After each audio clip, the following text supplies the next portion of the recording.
Alright, quick question for you all. What's the connection between the Titanic and the Piccadilly Line? Anyone? No one? At the back? Alright then, I'll tell you. It's this man here. This is J.P. Morgan. John Pierpont Morgan was rich. Incredibly rich. Absurdly rich. He'd made his fortune in banking, arms dealing, railways, construction, copper, agriculture, cement, coal, telegraphy. He had his finger in every pie there was. Except pies, he had no interest in those. He bought out the White Star Line, the company that owned the Titanic and a lot of ships that didn't kill a bunch of people. He was so absurdly wealthy that at one point he was able to bail out the US Treasury when they ran out of gold. Street vendors in London sold licenses to stay on the earth that purported to be signed by Morgan. He was a ruthless risk-taker and an avid technophile. His office in New York was one of the first buildings to be lit by electricity, and he had been a backer of Thomas Edison.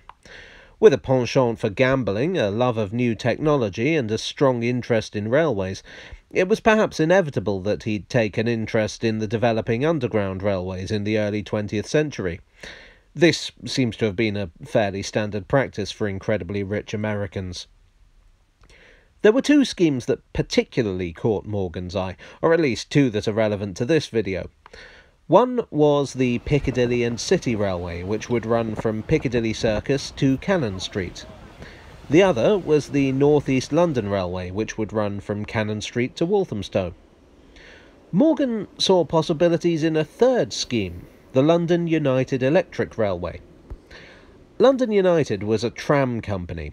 Trams were a hugely popular method of getting around in the early 20th century, being cheap, clean, modern and accessible.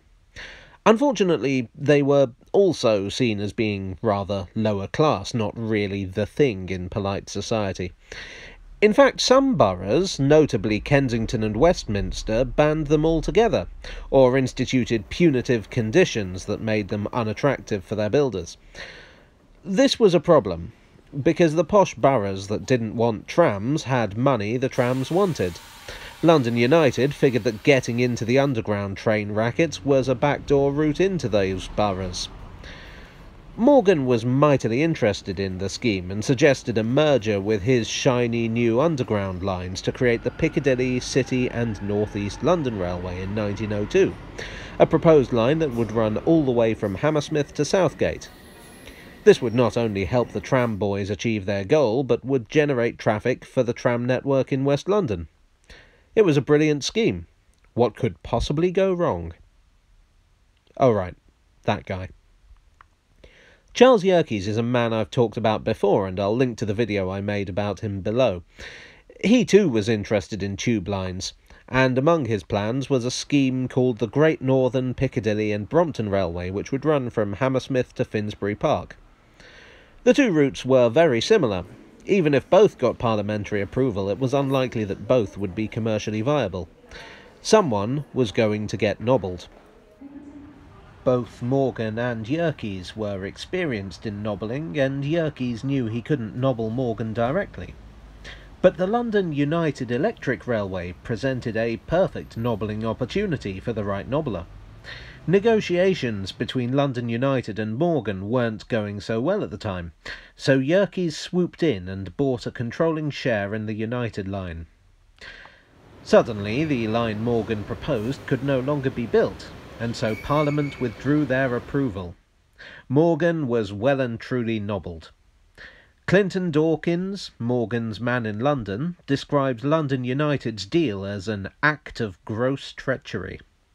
MP T.G. Ashton called it a very dirty transaction. Morgan himself wrote a sympathetic letter to Dawkins, calling it the greatest rascality and conspiracy I ever heard of.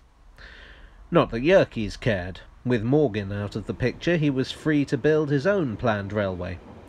You may know it as the Piccadilly Line.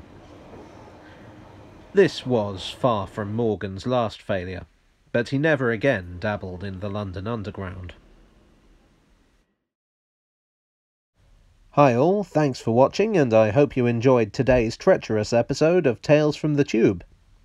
What do you think? Would you like to have seen Morgan's scheme come to fruition, or do you think the Piccadilly Line was the right choice? Was London United guilty of rascality and conspiracy, or was Morgan just being polite and trying not to swear?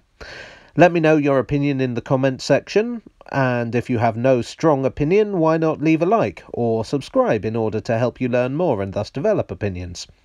And I'll see you next time for another tale from the tube.